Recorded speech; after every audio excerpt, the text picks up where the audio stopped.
Hey guys, what's up? Welcome to another video. In this video, we're going to be talking about the top stocks that I'm going to be watching for the upcoming week. So just be aware, this is being recorded on Martin Luther King Day, 17th of January 2022. So the markets are closed, but I think this is a great opportunity to take a look at some charts for this upcoming week and get a nice watch list. So if you guys appreciate this, like and subscribe. Put down in the comments any stocks that you are looking for or looking forward to watching for this upcoming week, and we're going to go through my list.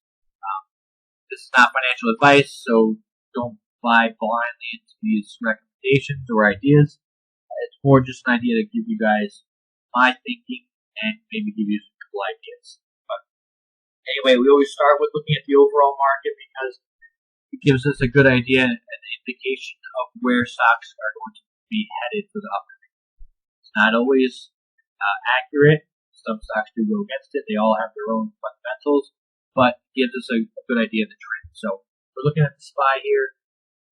Momentum on the MACD is moving downwards. Looks like it's pretty strong. The RSI is moving down. If you look up at the top of the chart, Bollinger Bands, we're getting close to the bottom of the Bollinger Bands, pointing downwards. So I think that if I had to guess, I think that the market will open the first couple of days and move down. There's a lot going on with inflation and interest rates and all that other stuff, so I think that we might be in a slide for a little bit longer. But anyway, here are the stocks that I'm looking at. First up, AMD. If you look at the chart, it's been trading, chopping sideways. So I think that it might continue to chop a little bit sideways for the beginning of the week, but I think that if you're a swing trader or you're looking for a couple months out, this might be a good entry point for AMD. If you look at the past, it runs up, then it cools off, runs up, cools off. You can see this on the RSI.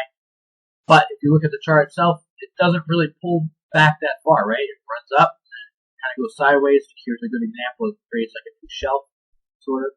So it ran up hard, then it kind of goes sideways, turns a little bit down, and then it runs all the way up. And it seems to be kind of chopping sideways.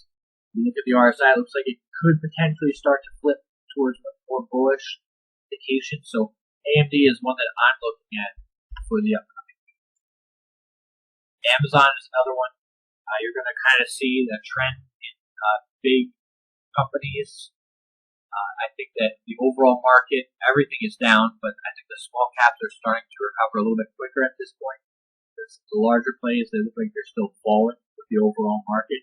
So that might be a good idea to start looking at some bigger companies that have traditionally been trading a little bit expensive. But Amazon, you can see it kind of goes to this channel here. It bounces up and down off of the resistance and support levels. Getting very close to this support level here. The RSI, the MACD seems to be like chopping sideways. RSI is pointing down a little bit. But if you believe in Amazon, the company, which I think if you're long term, you have to. Well, you don't have to, but I do. I think that this might be a good position. I don't see it bouncing right all the way up to do all-time highs, but we might start to be trading towards this upper end of the channel. What to be careful of is this is a support level, right? It looks like it's bounced off it a couple different times. However, if it drops below that support level, really you're not going to see anything until maybe this 3,000, 2,800, somewhere around that range. So if it does fall below that support, it could fall further. So just be aware of that. American Water. This is a boring company that a lot of people have not heard of, but I've always been interested in it as far as a dividend stock. It has a pretty consistent uptrend channel. Again, the dividend's nice as well, but it's always traded kind of expensive for me. But see here, it lost its support level. There's a lot of momentum moving downwards. The RSI is very, very oversold. So I've been picking up shares. I don't know. Obviously, no one knows what it's going to do. I mean, it might continue to trend down and then start to chop sideways. But this is a company that I've been looking at, and I will continue to pick up shares as it drops. So that's American Water.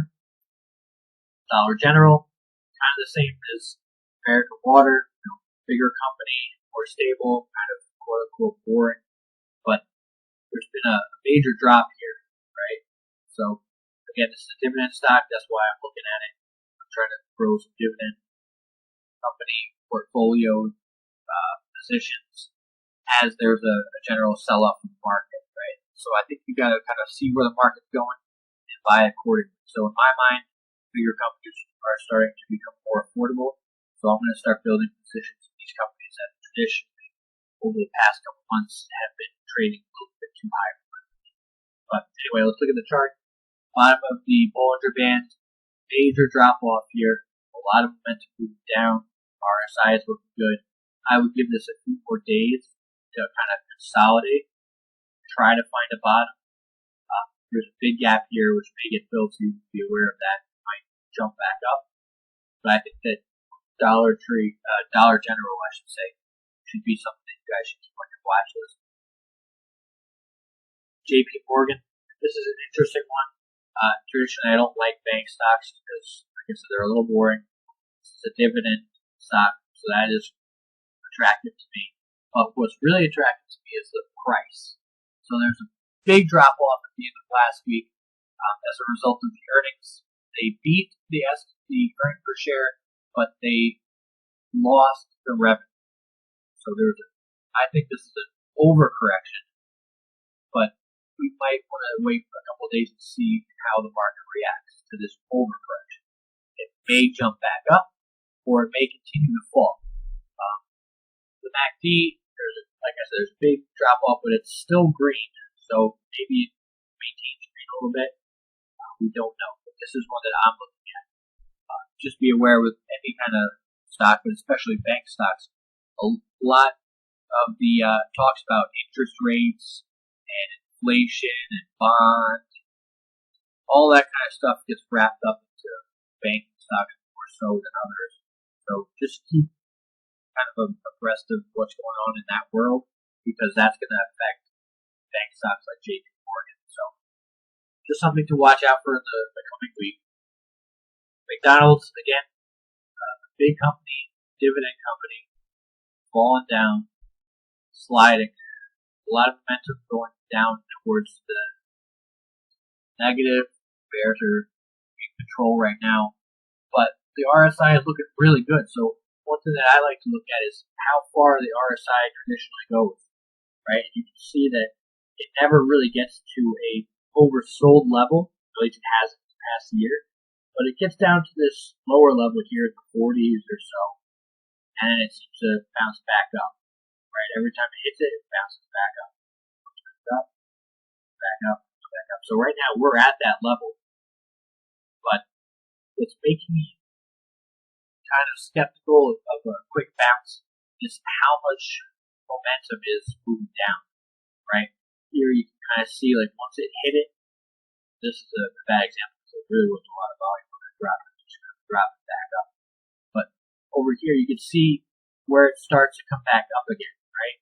We're still trending downwards, right? So I think that maybe we want to give this a day or two and see if it falls or kind of find a support level. It's not going to jump back up all-time highs in one day, guys, so you don't have to strike while the iron's hot. You can kind of watch it, see where it ends up. Or you can start picking up shares as it's already at a good price point, and then just continue to buy as it falls. That's what I'm personally doing. So that's McDonald's. Now we're going to look at Qualcomm. This is a little bit different of a story, so I'm watching this for different reasons. So Qualcomm's a good company. They do offer dividends, but they're also in the tech space, and I think that they have a bright future. But they've always traded way too high on the RSI for my liking. And you can see back here, it just got way overbought, and it came down and it's still overbought, and it went way back up. So finally, we're getting to a good point where I think that it might be worth looking at.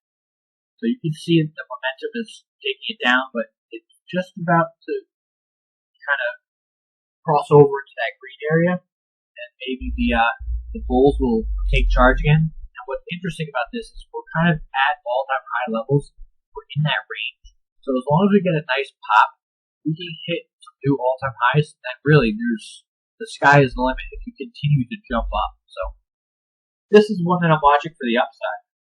Just keep that in mind. And last on the list is AT&T, ticker symbol T. Older school company, dividends, but I'm looking at this for a different reason.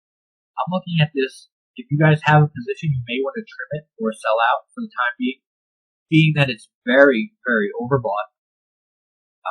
There's a lot of momentum still carrying it upwards, but we're starting to get towards the earnings date for it, so that's something to be aware of. Depending on how the earnings go, it could drop, could pop. You're taking a risk, but I personally don't have too much invested. Like the percentage of my portfolio in AT&T is not high enough that I'm worried about selling out of a position. So I personally am going to let this continue to hopefully run, but it is very overbought, so you could make sure you're aware of that. But anyway, guys, that's it. Let me know in the comments below if there's any stock that you want me to take a look at, any stocks that you're watching for this upcoming week. Any questions that you may have, and I'll see you guys in the next one.